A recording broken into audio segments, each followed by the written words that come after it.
नमस्कार। मेरा पूरा देश सुन रहा है। राष्ट्र की आवाज 130 करोड़ लोगों की एक ही आवाज। आपके साथ मैं हूं सरफराज। मैं सरफराज सैफी आपको बताना चाहता हूं, अमेरिका की कद्दावर नेता नेसी पेलोसी ने अपना ताइवान दौरा पूरा कर लिया। चीन ने मना करने के बावजूद पेलोसी ताइवान गई। सुरक्षा की चाक चौबंद व्यवस्था रही। अमेरिका की सेना अलर्ट मोड पर थी। अमेरिका युद्धपोत जापान के पास तैनात थे। अमेरिका के फाइटर जेट पूरी निगरानी बनाए हुए थे। लंबे रास्ते से 4.5 घंटे का सफर तय किया। पेलोसी ने 7 घंटे में पूरा किया यह सफर। पेलोसी मलेशिया से फिलीपींस के रास्ते ताइवान पहुंची। करीब 20 घंटे पेलोसी ताइवान में रही। इस 20 घंटे में चीन की बौखलाहट देखते बनी। चीन ने अपनी थल सेना, वायु सेना, नेवी सबको ताइवान के चारों तरफ तैनात कर दिया। युद्ध अभ्यास का ऐलान कर दिया। उधर ताइवान और अमेरिका भी अलर्ट मोड पर है। रूस यूक्रेन जैसे हालात बन रहे हैं। रूस यूक्रेन युद्ध शुरू होने से पहले जैसे हालात बने, इस वक्त चीन और ताइवान की सेना आमने सामने खड़ी है।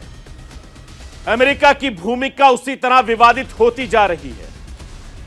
रूस यूक्रेन युद्ध की तरह ही चीन ताइवान के बीच जारी खींचतान का असर पूरी दुनिया के देशों पर दिखने लगा है। पूरी दुनिया 2 खेमों में बंटती नजर आ रही है। एक तरफ रूस और उत्तर कोरिया चीन के साथ खुलकर सामने आ गए हैं, तो दूसरी तरफ अमेरिका के साथ ब्रिटेन भी ताइवान के साथ खड़ा नजर आ रहा है। चीन ताइवान तनातनी का पूरा अपडेट क्या है, यह मैं आपको दूंगा। देश हर घर तिरंगा का रंग चढ़ने लगा है। पूरे जोर शोर से तिरंगा उत्सव मनाने की तैयारी लगातार जोरों शोरों पर हो रही है। देश की राजधानी दिल्ली में सांसदों की तिरंगा बाइक रैली ने आज अपना तरफ ध्यान खींचा। युवा केंद्रीय मंत्री अनुराग ठाकुर और स्मृति ईरानी ने तिरंगा बाइक रैली की अगुवाई करते नजर आए। अपने सांसदों का जोश हाई देखकर देश भक्ति से, जज्बे से भर गया। और इस बीच देश में तिरंगे की पर सियासत भी देखने को मिल रही है। विपक्ष बीजेपी की तिरंगा मुहिम को सियासत से जोड़कर देख रहा है। तिरंगे पर सियासी वार पलटवार कैसे आजादी के जश्न का माहौल बिगाड़ता नजर आ रहा है, यह मैं आपको बताने और दिखाने की कोशिश करूंगा। अपने हिंदुस्तान के कोने कोने की आवाज को मैं दिल्ली तक पहुंचाता हूं। दिल्ली की आवाज को मैं देश के कोने कोने तक पहुंचाता हूं। नेताओं की आवाज को मैं आम लोगों तक पहुंचाता हूं। आम लोगों की आवाज को मैं अपने हिंदुस्तान के हुक्मरानों तक पहुंचाता हूं। आपकी आवाज से मिलती है मेरी आवाज और बन जाती है राष्ट्र की आवाज।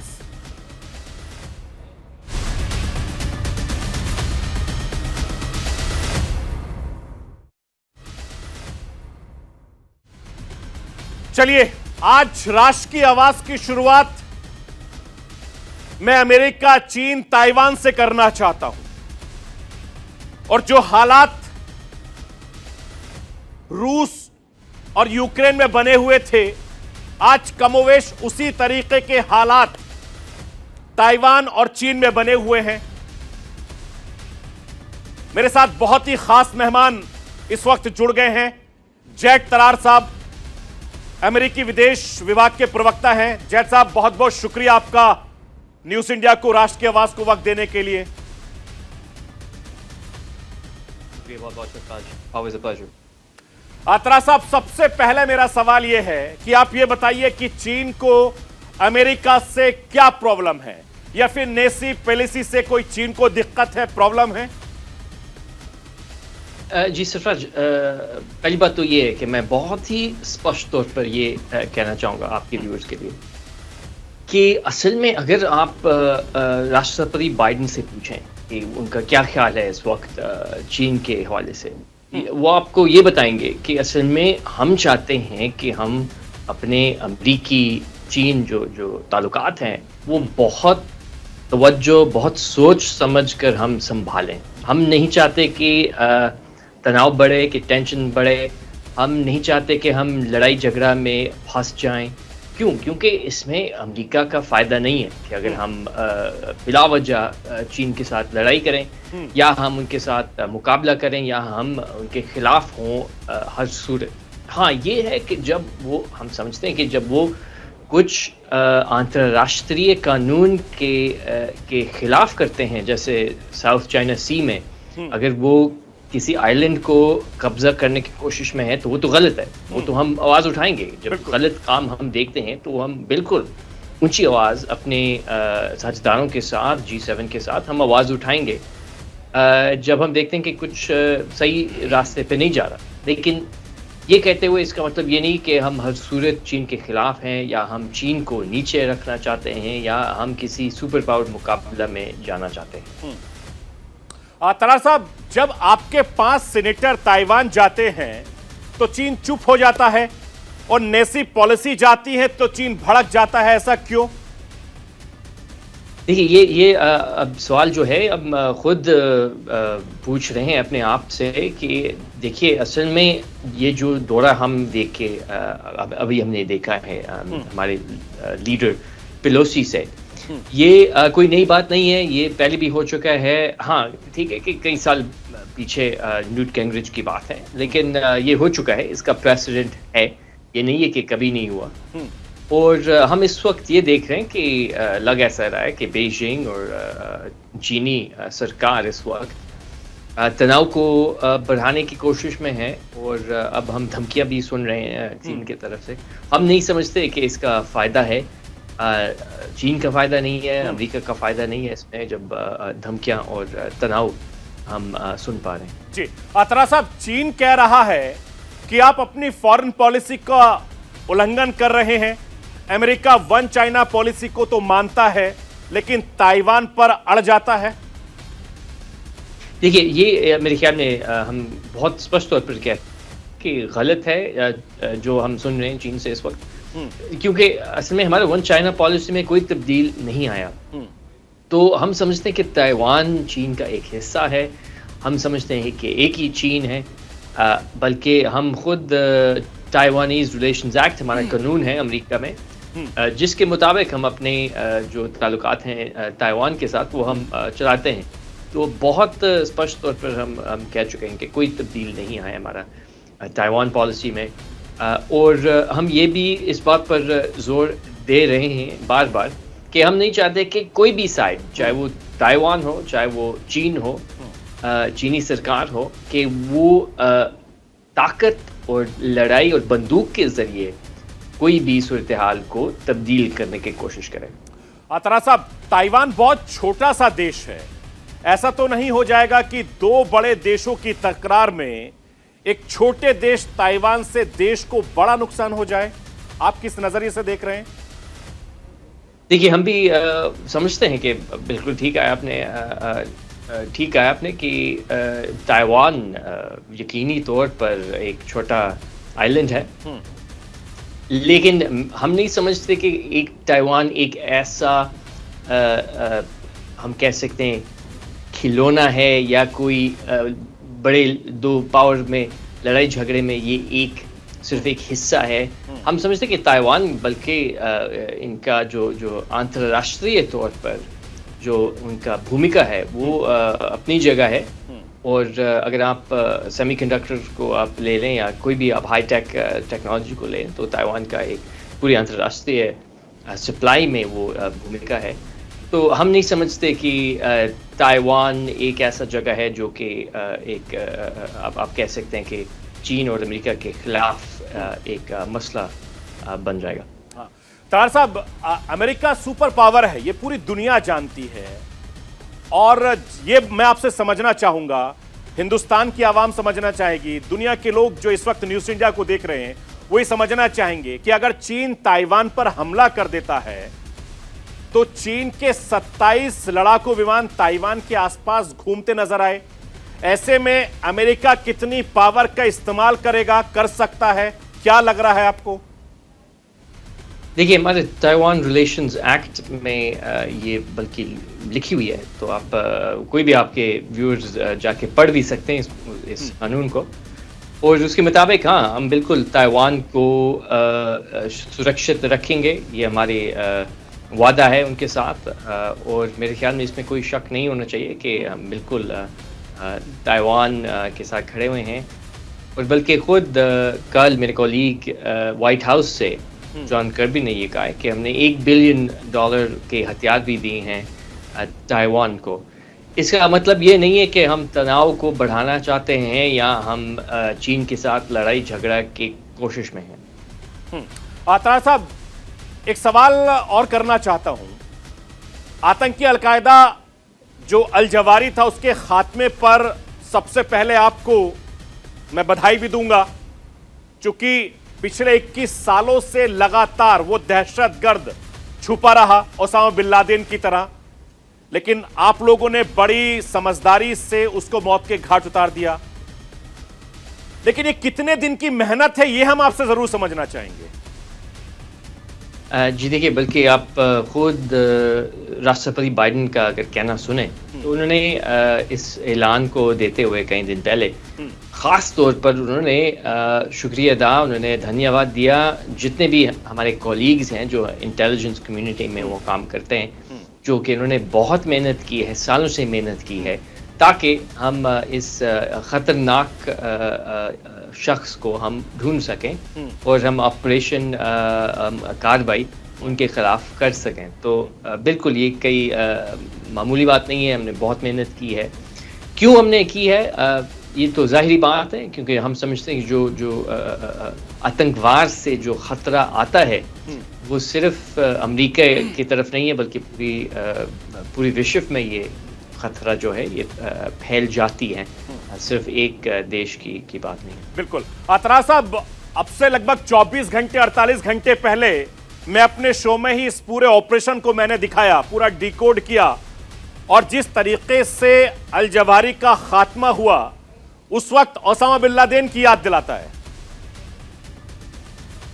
जी, इसमें कई फ़र्क तो हैं, क्योंकि ये ऑपरेशन ज़ाहिर बात है हमने एक ओवर द होराइजन कैपेबिलिटी जिसके नाम से कहा जाता है, यानी कि जब आप अपने फोर्सेस को दूर से इस्तेमाल करते हैं तो कोई हमने यकीनी तौर पर हमारे कोई सैनिक फोर्सेस काबुल में मौजूद नहीं थे, लेकिन उसके बावजूद हमने इस कार्रवाई को मुकम्मल किया और हम कामयाब रहे। और मेरे ख्याल में सबसे जो खुशी की बात ये है कि कोई मासूम लोग इस ऑपरेशन में अपने जान नहीं दिया उन्होंने, ना ही उन्होंने कोई कैजुअल्टीज हमने देखे। बिल्कुल, और इसीलिए मैंने कहा कि मैं आपको मुबारकबाद देता हूं, क्योंकि जिस तरीके से आपकी सरकार ने, आपकी सेना ने इस ऑपरेशन को अंजाम दिया, घर में घुस के दुश्मन को मारा, वाकई काबिले तारीफ है। बहुत बहुत शुक्रिया जैक तरार साहब, आपका वक्त देने के लिए बहुत बहुत शुक्रिया। Thank you. तो वही चीन और ताइवान के बीच हालात दिन पर दिन बद से बदतर होते जा रहे हैं। ताइवान को चीन अपना देश मानता है, लेकिन ताइवान खुद को स्वतंत्र देश कहता है। इसी बीच अमेरिका संसद की स्पीकर नैन्सी पेलोसी ने ताइवान का दौरा किया, जिस पर चीन भड़क गया। ऐसे में मैं आपको बताता हूं कि नैन्सी के ताइवान पहुंचने से लेकर उनके रवाना होने तक क्या कुछ हुआ था, मैं आपको दिखाता हूं। मंगलवार की रात स्पीकर नैन्सी पेलोसी ताइवान पहुंची थी। ताइवान पहुंचने पर पहले चीन सेना पूरी एक्शन में आ गई थी। ताइवान स्ट्रेट के चीनी लड़ाकू विमान उड़ान भरने लगे थे, और बुधवार को नैन्सी पेलोसी ने ताइवान की संसद को संबोधित भी किया। ताइवान को पूरा साथ देने का भरोसा नैन्सी ने दिया। ताइवान की राष्ट्रपति साई इंग-वेन ने नेसी की मुलाकात भी हुई। चीनी सेना ने ताइवान के चारों तरफ से फायर ड्रिल शुरू कर दिया था। ताइवान के पूर्व में चीन की मिसाइलों में परीक्षण भी किया था। ताइवान के चारों तरफ से चीनी जंगी जहाज उड़े और तकरीबन 20 घंटों तक ताइवान में नेसी पेलोसी रही। और यह सबसे बड़ी बात यह है कि ऐसे माहौल में 20 घंटे रहना बहुत कुछ बयां करता है। चीन मना करता रहा, अमेरिका तना रहा। चीन और अमेरिका की तनातनी के बीच नेसी पेलोसी ने अपना ताइवान दौरा पूरा किया। नेसी तो किसी तरीके से बचती बचाती ताइवान से निकल गई। उधर चीन ने ताइवान को चारों तरफ से घेर लिया। ताइवान के चारों तरफ से चीनी सेना के युद्ध अभ्यास शुरू कर दिया गया। मैं आपको यह बताना चाहता हूं कि ताइवान की सीमा पर चीनी सेना का युद्ध अभ्यास पूरी दुनिया को डरा रहा है। रूस यूक्रेन युद्ध वाला डर दिखा रहा है। रूस यूक्रेन युद्ध के पहले रूसी सेना के इसी तरीके से युद्ध अभ्यास भी शुरू किया था, जो जल्द युद्ध में बदल गया। चीन ताइवान की तनातनी दुनिया को एक और युद्ध का डर दिखा रही है।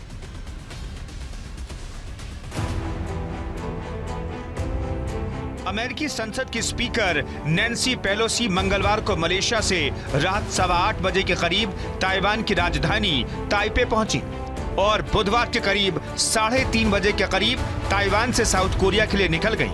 करीब 20 घंटे नैन्सी पेलोसी ताइवान में रही। 20 घंटे सांसें रोकी रही पूरी दुनिया। 20 घंटे दुनिया को जंग का डर सताता रहा। दुनिया ने देखा चीन अमेरिका के बीच तनातनी का क्लाइमैक्स।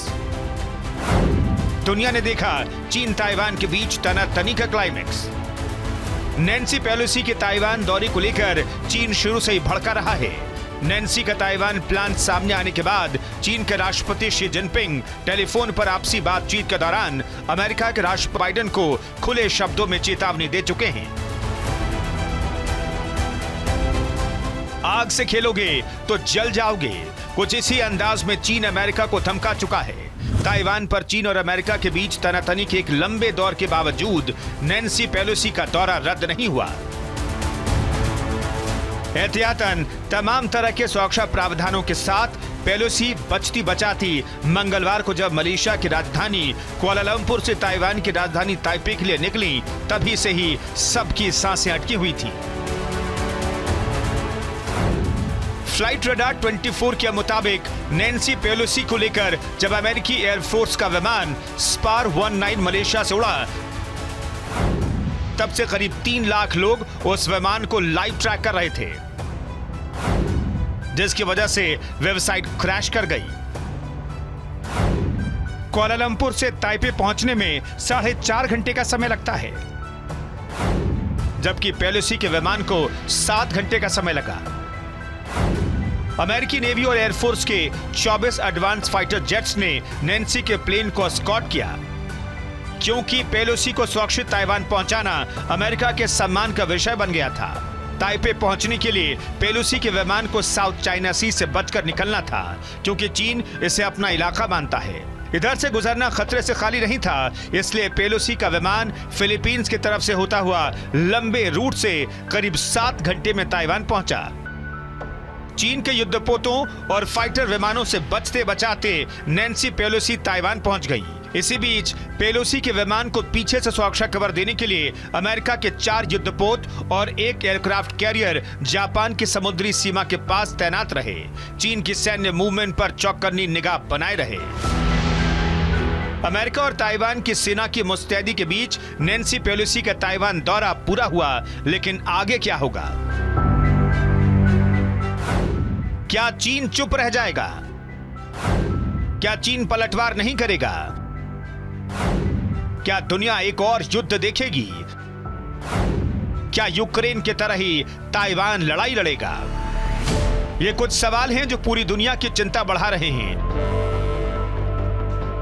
अमेरिकी स्पीकर नैन्सी पेलोसी की यात्रा के दौरान जिस तरह की प्रतिक्रिया चीन की तरफ से आ रही है, इन्हें शुभ संकेत तो बिल्कुल नहीं कहा जा सकता। चीनी मीडिया में अमेरिका के इस एक्शन को उकसावे की कार्रवाई बताया जा रहा है। सांकेतिक रूप से कहा जा रहा है कि नैन्सी पेलोसी बम बांधकर ताइवान पहुंची हैं, जिसके धमाके ताइवान की मुसीबत बढ़ा सकते हैं। पेलोसी के ताइवान पहुंचने के साथ ही चीनी लड़ाकू विमानों की गतिविधियां काफी बढ़ गईं। चीन के समुद्री तटों पर तोपों की भारी तैनाती कर दी गई। समुद्री सीमा में चीनी युद्धपोतों का मूवमेंट बढ़ा दिया गया। ताइवान की राजधानी ताइपे के मुताबिक नैन्सी पेलोसी की यात्रा के दौरान 20 से अधिक चीनी सैन्य विमान ताइवान के हवाई क्षेत्र में दाखिल हुए।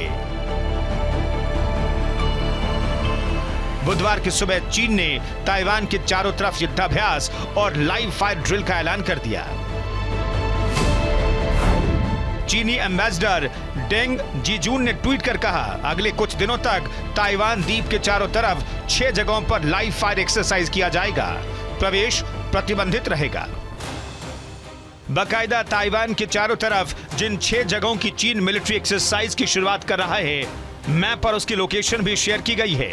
साथ में युद्धपोत और फाइटर जेट की तस्वीर शामिल है। ताइवान के चारों तरफ से चीन के युद्ध वाली एक्सरसाइज की जो तस्वीरें सामने आ रही हैं, साफ तौर पर बता रही हैं कि चीन के इरादे ठीक नहीं हैं।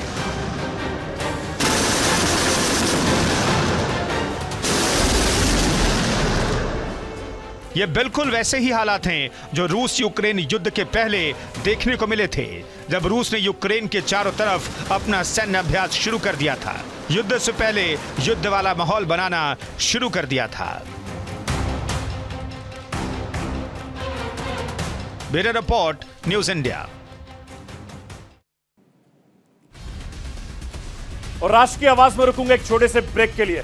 ब्रेक के बाद जब वापस आऊंगा तो आपको बताऊंगा कि बाइक रैली तिरंगा में किस तरीके से सांसदों ने देश के युवाओं में जोश भरा है। पूरी खबर इस छोटे से ब्रेक के बाद। आप कहीं मत जाइए, बने रहिए मेरे साथ और देखते रहिए राष्ट्र की आवाज।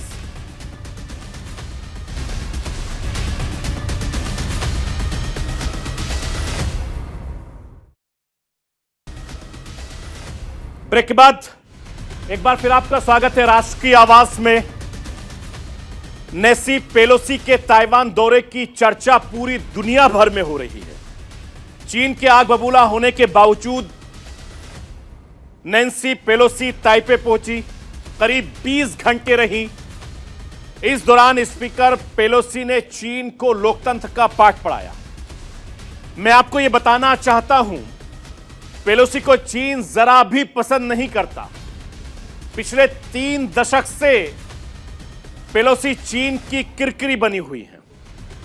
साल 1991 में ब्रिजिंग में पेलोसी ने चीन की दुखती रग पर हाथ रखा। साल 1989 में प्रदर्शनकारियों के समर्थन में बैनर लहराया। नैन्सी पेलोसी आए दिन ड्रैगन को मानवाधिकार का पाठ पढ़ाती है। यही पाठ चीन को नागवार गुजरता है। चीन के लिए सिरदर्द बनी नैन्सी पेलोसी। नैन्सी के ताइवान दौरे से भड़का ड्रैगन। चीन को कई बार आईना दिखा चुकी हैं नैन्सी।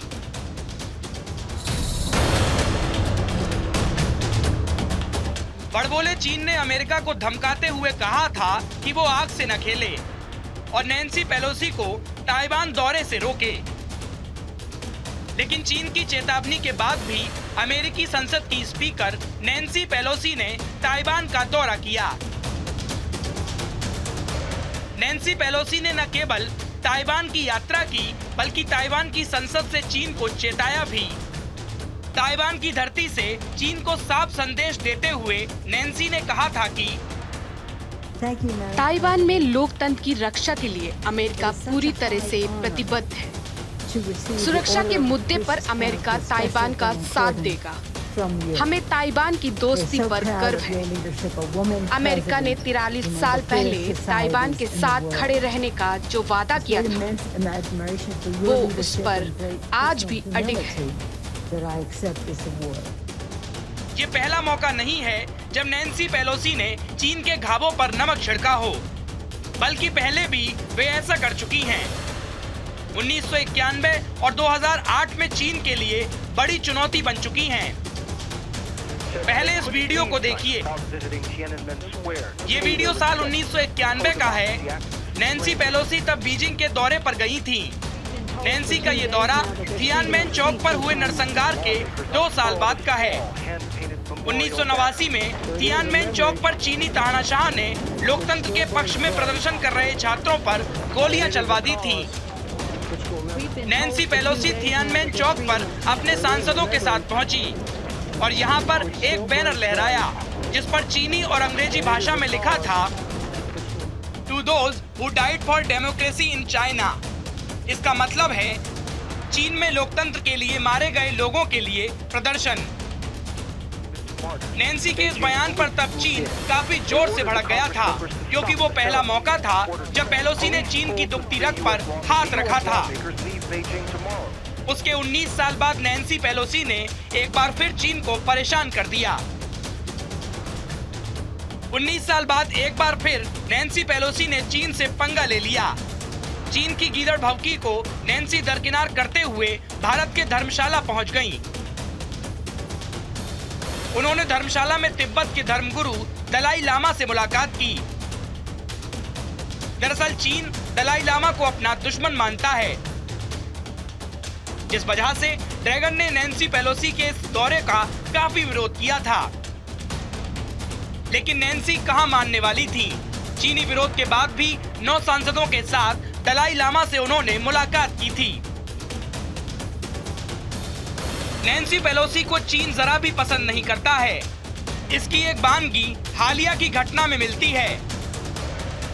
महज 4 महीने पहले अमेरिका के 5 सीनेटर ताइवान के दौरे पर गए थे। उसमें अमेरिकी विदेश मामलों के चेयरमैन भी मौजूद थे।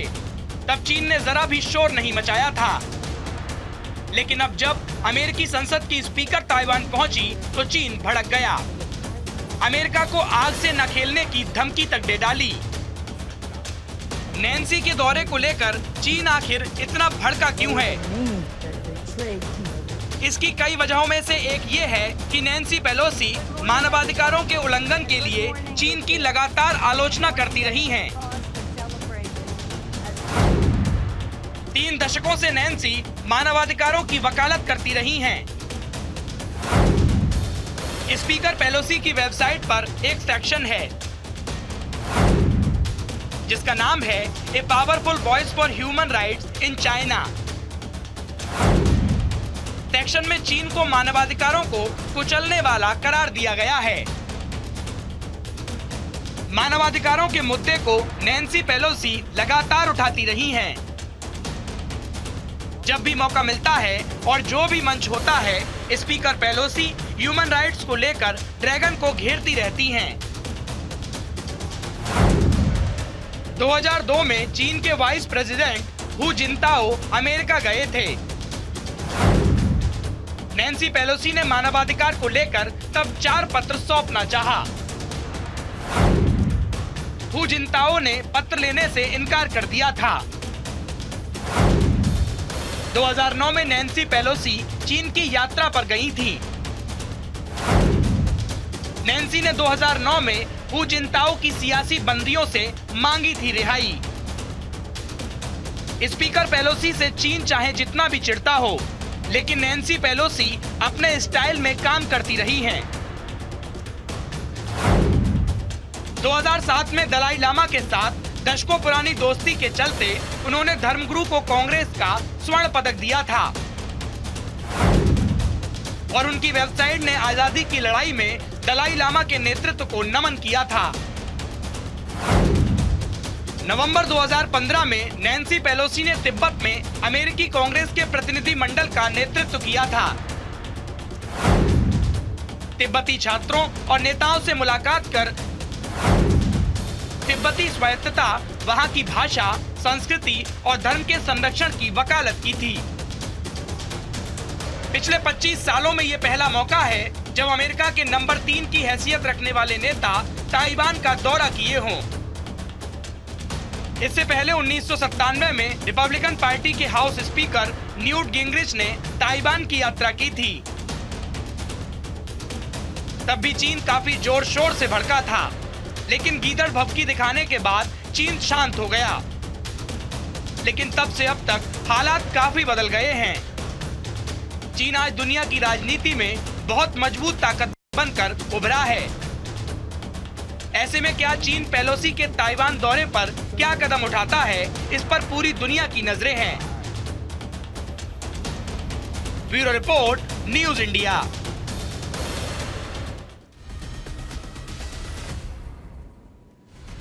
चीन और ताइवान के बीच तनातनी क्यों है, इसके पीछे की वजह क्या है, यह मैं आपको बताना चाहता हूं। स्क्रीन पर लाइए। ताइवान को चीन अपना हिस्सा मानता है, मगर ताइवान खुद को स्वतंत्र देश मानता है। ताइवान कभी चीन का हिस्सा हुआ करता था। चीन फिर से इसे द्वीप पर कब्जा करना चाहता है। चीन का लक्ष्य ताइवान को झुकाने और मजबूर करने का है। चीन की वन चाइना पॉलिसी को अमेरिका भी मानता है। ताइवान पर अमेरिका झुकने को कतई तैयार नहीं है। ताइवान पर कब्जा कर चीन का प्रशांत महासागर में दबदबा बढ़ जाएगा। ग्वाम और अमेरिका मिलिट्री बेस के लिए खतरा पैदा होगा। इसके अलावा दुनिया पर एक और युद्ध का खतरा मंडराता जा रहा है। ठीक वैसे ही हालात बनते जा रहे हैं जैसे रूस यूक्रेन युद्ध के पहले बने थे। राष्ट्र की आवाज के जरिए मैंने उस वक्त तमाम सारे सवाल खड़े किए थे जो 24 और 48 घंटे के बाद सच हुए। ठीक है, एक बार फिर से मैं राष्ट्र की आवाज के जरिए वही सवाल खड़े कर रहा हूं कि अमेरिका की भूमिका को लेकर अब बहस एक बार फिर से तेज हो गई है। मैं आपको यह बताना चाहता हूं कि रूस यूक्रेन युद्ध की तरह ही चीन ताइवान के बीच तनातनी को लेकर दुनिया दो खेमों में बंटती जा रही है। एक तरफ रूस उत्तर कोरिया चीन के साथ खुलकर खड़े हैं, तो दूसरी तरफ अमेरिका के साथ ब्रिटेन भी ताइवान के साथ आता दिख रहा है। ऐसे में एक बार फिर से तीसरे विश्व युद्ध का खतरा बहुत तेजी से बढ़ता जा रहा है।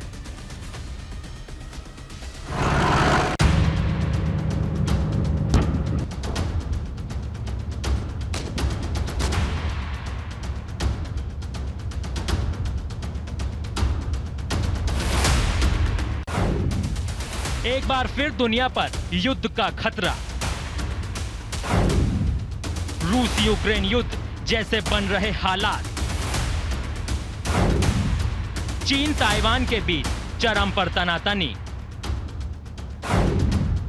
चीन ताइवान की सेना आमने सामने डटी। एक बार फिर दो गुटों में बटी दुनिया। रूस यूक्रेन के बीच युद्ध जारी है। रूस यूक्रेन युद्ध पूरी दुनिया की परेशानी बढ़ा रहे हैं। हालात बिल्कुल ऐसे नहीं हैं कि दुनिया एक और युद्ध का सामना कर सके। बावजूद इसके अमेरिका रुक नहीं रहा है। अमेरिका की आक्रामक विदेश नीति पूरी दुनिया की नींद उड़ा रही है। पहले से ही रूस और यूक्रेन के बीच विवादित भूमिका निभाता रहा अमेरिका। अब चीन और ताइवान के बीच अपनी सियासी दखल बढ़ा रहा है। जिस तरह से तमाम तनातनी के बावजूद अमेरिकी सत्ता की तीसरे नंबर की राजनेता नैन्सी पेलोसी ने अपना ताइवान दौरा पूरा किया। पेलोसी के दौरे के बाद चीन ताइवान के बीच जिस तरह के हालात बन गए हैं, ये साफ संकेत दे रहे हैं कि किसी भी वक्त चीन और ताइवान के बीच जंग की शुरुआत हो सकती है। अमेरिका ने जैसे हालात चीन और ताइवान के बीच बना दिए हैं, दुनिया को एक और युद्ध का डर सता रहा है। चीन ने रूस की तर्ज पर ताइवान सीमा पर युद्ध अभ्यास शुरू कर दिया है। साथ ही चीन और अमेरिका के बीच डिप्लोमेटिक खींचतान तेज होती जा रही है। नैन्सी पेलोसी के ताइपे पहुंचने के तुरंत बाद चीन ने अमेरिकी राजदूत को तलब किया और फिर से धमकाया।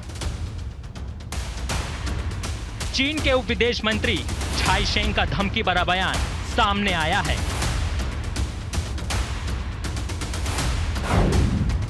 झाई शेंग ने कहा, अमेरिका अपनी गलती की कीमत चुकाएगा। अमेरिका को ताइवान कार्ड खेलना बंद कर देना चाहिए और चीन के आंतरिक मामलों में दखल नहीं देना चाहिए। पेलोसी ने ताइवान का दौरा कर वन चाइना पॉलिसी का उल्लंघन किया है। ये बहुत खतरनाक कदम है और इसके गंभीर नतीजे होंगे। चीन चुपचाप नहीं बैठेगा। ताइवान से रिश्तों को लेकर अमेरिका का रुख उलझाने वाला है। एक तरफ ताइवान पहुंचकर अमेरिकी सांसद की स्पीकर नैन्सी पेलोसी ताइवान से दोस्ती का दम भरती हैं। चीन के खिलाफ ताइवान के साथ मजबूती से खड़े होने की बात कहती हैं, जबकि दूसरी तरफ अमेरिका बार बार कहता है कि वो ताइवान पर चीन की वन चाइना पॉलिसी का समर्थन करता है। इस नाजुक दौर में अमेरिका के नेशनल सिक्योरिटी कोऑर्डिनेटर जॉन किर्बी का बयान इस कंफ्यूजन को और भी बढ़ाता नजर आ रहा है।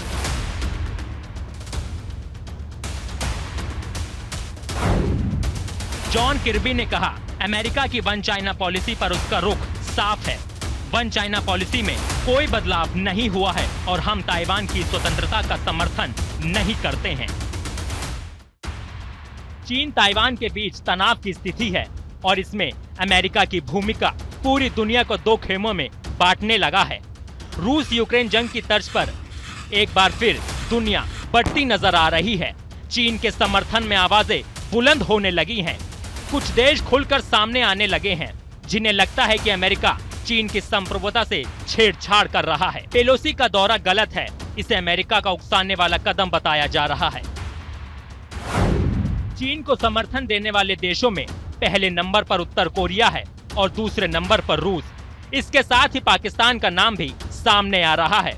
उत्तर कोरिया के विदेश मंत्रालय ने कहा, वो ताइवान के मामले में किसी भी बाहरी देश के दखल की घोर निंदा करता है और चीन का पूरा समर्थन करता है। अगर कोई बाहर ताकत किसी देश के आंतरिक मामलों में खुलेआम दखल करता है तो ये उसका अधिकार है कि वो अपनी संप्रभुता बचाने के लिए जवाबी कार्रवाई करे। वहीं रूस के विदेश मंत्रालय की तरफ से बयान सामने आया, जिसमें पेलोसी के दौरे को उकसाने वाला कदम बताया गया। चेतावनी भी दी गई कि अमेरिका का यह कदम चीन के साथ टकराव बढ़ाएगा। साथ ही कहा गया कि चीन को अपनी संप्रभुता बचाने के लिए सही कदम उठाने का अधिकार है।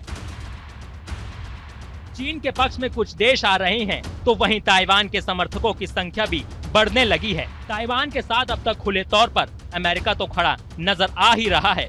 मई में ही अमेरिकी राष्ट्रपति जो बाइडेन कह चुके हैं कि अगर ताइवान पर चीन का हमला होता है तो अमेरिका उनकी सैन्य रूप से मदद करेगा। अब ब्रिटेन भी ताइवान के समर्थन में आता दिख रहा है। ब्रिटिश मीडिया के हवाले से खबर आ रही है कि नवंबर में ब्रिटिश सांसद ताइवान का दौरा कर सकते हैं। चीन ताइवान के बीच बनते तनातनी वाले हालात में भारत की भूमिका क्या होने वाली है, इस पर सस्पेंस बरकरार है। उम्मीद तो यह की जा रही है कि रूस यूक्रेन जंग की तरह ही इस बार भी भारत का रुख तटस्थ रहने वाला रहेगा। इसकी बड़ी वजह है वन चाइना पॉलिसी पर भारत का स्टैंड बन रही है।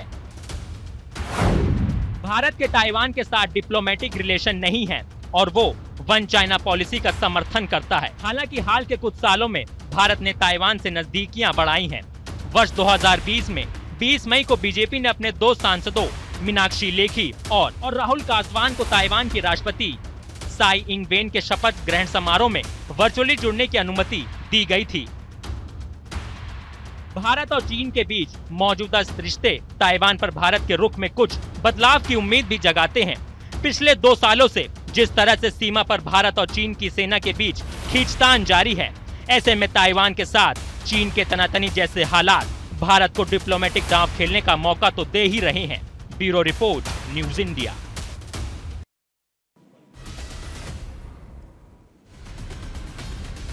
चीन और ताइवान के बीच जंग वाले हालात बने हुए हैं। चीन ने अपनी सेना को ताइवान के पास तैनात कर दिया, फायर ड्रिल टूल शुरू कर दिया। ऐसे में मैं आपको बताता हूं कि किस देश के पास कितनी सैन्य ताकत है दोनों देशों में। स्क्रीन पर लाइए। चीन के पास 20 लाख सैनिक है, ताइवान के पास महज 1,70,000 सैनिक है। सोचिए, चीन के पास 9.65 लाख सेना है जो बॉर्डर पर रहती है, पैदल चल सकती है, जबकि ताइवान के पास महज 94,000 हैं। इसके अलावा नौसेना का अगर मैं जिक्र करूं तो 2.60 लाख चीन के पास नौसेना है, जबकि ताइवान के पास महज 40,000 है नौसेना। वायुसेना का अगर मैं जिक्र करूं 3.95 लाख चीन के पास वायुसेना है, एयरफोर्स है, लेकिन ताइवान के पास महज 35,000 सैनिक हैं। फाइटर जेट की बात करूं तो 1200 चीन के पास फाइटर प्लेन है, वहीं ताइवान के पास 288 हैं ये फाइटर प्लेन है। टैंक चीन के पास 5,250 हैं, जबकि 1110 सिर्फ ताइवान के पास है। एयरक्राफ्ट की अगर मैं जिक्र करूं तो 3,227 चीन के पास है, जबकि ताइवान के पास 504 एयरक्राफ्ट है। पनडुब्बी 59 चीन के पास है, जबकि ताइवान के पास महज 4 है पनडुब्बी। युद्धपोत की अगर मैं बात करूं तो चीन के पास 86 युद्धपोत हैं, ताइवान के पास 26 हैं। आर्टिलरी की अगर मैं जिक्र करूं तो चीन के पास 9,834 हैं, ताइवान के पास 2,093 हैं। ये हालात है दोनों देशों की, यानी ताइवान दूर दूर तक भी चीन का मुकाबला नहीं कर सकता। इसके बावजूद तनाव लगातार बढ़ता जा रहा है, और ये वही हालात है जैसे रूस और यूक्रेन के बीच जंग शुरू हुई थी तो दोनों देशों के कमोवेश इसी तरीके के हालात बने हुए थे। बहरहाल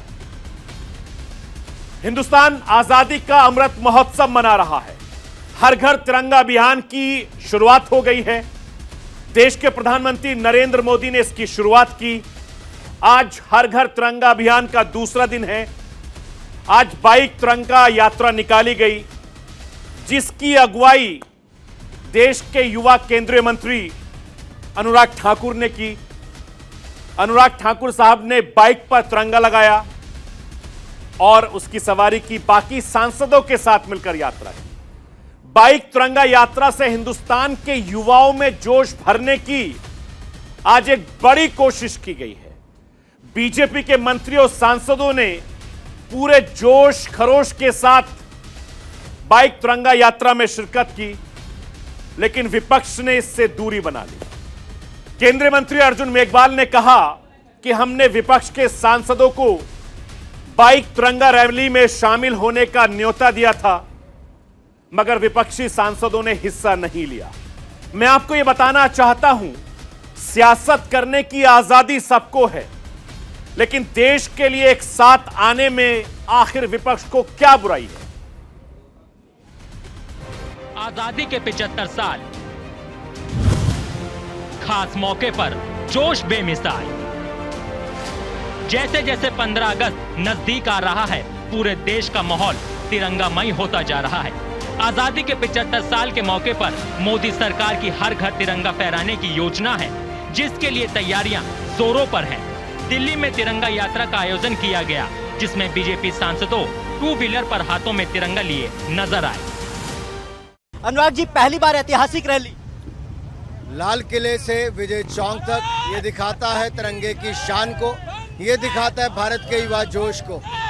ये लाल किले से तिरंगा यात्रा स्वतंत्रता सेनानियों को जहां एक और सच्ची श्रद्धांजलि है, वहीं प्रण भी ले रहे हैं कि भारत की एकता अखंडता को बनाए रखेंगे, तिरंगे की आन बान और शान के लिए कुछ भी करेंगे। वैसे तो स्वतंत्रता दिवस देश में हर साल धूमधाम से मनाया जाता है, लेकिन आजादी के 75 साल के मौके की वजह से इस बार का मौका बेहद खास है। मोदी सरकार आजादी के उत्सव के मौके को आजादी के अमृत महोत्सव के तौर पर मना रही है। आजादी के अमृत महोत्सव के तहत पूरे देश में कार्यक्रम किए जा रहे हैं और इसी के तहत राजधानी में भी तिरंगा यात्रा निकाली गई। देखिए, प्रधानमंत्री नरेंद्र मोदी जी के आह्वान पर पूरे देश में एक वातावरण बना है कि 13 अगस्त से 15 अगस्त के मध्य 2022 को हर घर तिरंगा फहराया जाए। इसी वातावरण निर्माण के तहत आज सांसदगण और मंत्रीगण तिरंगा यात्रा लेकर के लाल किले के ऐतिहासिक स्थान से आज संसद भवन की ओर जा रहे हैं। वातावरण निर्माण में ये यात्रा बहुत महत्वपूर्ण मील का पत्थर साबित हो। तिरंगा यात्रा हो या फिर आजादी का अमृत महोत्सव, हर तरह से देश में राष्ट्र प्रेम को जगाने की कोशिश की जा रही है। इस बात को ऐसे भी समझा जा सकता है कि देश में पहली बार ऐसा होने जा रहा है जो आजादी के बीते 75 सालों में कभी नहीं हुआ। दरअसल पहली बार देश में आम आदमी को तिरंगा फहराने की पूरी आजादी मिल गई है। अब दिन भर फहराए तिरंगा, भारतीय ध्वज संहिता में बड़ा बदलाव। आम लोग भी पूरे दिन फहरा सकते हैं तिरंगा। पहले सूर्यास्त के बाद फहराने की नहीं थी आजादी। आजादी के 75 साल के जश्न के मौके पर मोदी सरकार देश को कोने कोने में तिरंगा फहराने की तैयारी कर रही है। एक तरफ मोदी सरकार राष्ट्र पर्व को खास तौर पर मनाने की कोशिश कर रही है, तो वहीं दूसरी तरफ विपक्ष को इसमें भी ऐतराज है। विपक्ष ने ना तो तिरंगा यात्रा में शिरकत की और ना ही हर घर तिरंगा यात्रा को समर्थन दिया। प्रधानमंत्री मोदी ने देशवासियों से अपने डीपी में तिरंगा लगाने की अपील की है, तो कांग्रेस ने इस पर भी सियासत शुरू कर दी। कांग्रेस ने जवाहरलाल नेहरू की तिरंगा फहराते एक तस्वीर पोस्ट की है और देशवासियों से उसे डीपी बनाने की अपील की। कांग्रेस तो हर घर तिरंगा पर सियासत ही कर रही है। समाजवादी पार्टी के नेता तो खुले तौर पर देश की शान तिरंगा का विरोध करने पर उतर आए। अपने देश में रहता है, उसका देशभक्त है, उसमें क्या परेशानी। अगर वो झंडा अपने घर पर नहीं लगाएगा तो देशभक्त नहीं होगा क्या वो? तो देशभक्ति झंडे पर ही थोड़ी डिपेंड करती है, आदमी के काम पर, कारनामों पर करती है डिपेंड। शफीकुर रहमान का बयान सुनकर हर देशवासी खफा है। सवाल पूछ रहा है कि आखिरकार अगर देशभक्त की पहचान तिरंगा नहीं तो और क्या है? वर्ग के विवादित बयान पर बीजेपी ने भी करारा पलटवार किया। ये तिरंगा किसी पार्टी का नहीं, तिरंगा राष्ट्र का है। मगर सुबह से हम टीवी पे देख रहे हैं, मीडिया में सुन रहे हैं कि कहीं ना कहीं इस पे राजनीति हो रही है। बहुत सारे बयान आए हैं। इसमें बीजेपी, कांग्रेस, समाजवादी पार्टी इत्यादि का नाम लिए बगैर केवल हाथ जोड़ के निवेदन करना चाहेंगे हम कि तिरंगा हर किसी का है। अगर सभी सांसद इसमें भाग लेते और बिना पार्टी लाइन के, डिफरेंशिएशन के भाग लेते, ये वैमनस्यता कि मैं किस पार्टी का हूं और वो किस पार्टी का है, सरकार किस पार्टी के है, आह्वान किसने किया है और मैं दूसरे पॉलिटिकल पार्टी का हूं, ये बाकी कार्यक्रमों में करना संभवतः लगता है कि हम समझ सकते हैं। मगर तिरंगे को लेकर इस प्रकार की पार्थक्यता, उसको कंपार्टमेंट्स में बांटना, यह उचित नहीं है। तिरंगा देश की शान है, आजादी के परवानों की पहचान है, लेकिन कुछ नेता ऐसे हैं जो तिरंगा पर भी सियासत करने से बाज नहीं आते। पता नहीं वो ये क्यों भूल जाते हैं कि जिस तिरंगे की शान में न जाने कितने जवानों ने अपनी जान की बाजी लगा दी, उसी तिरंगे का सजदा करने में इन्हें शर्म क्यों आती है। Bureau report, news India.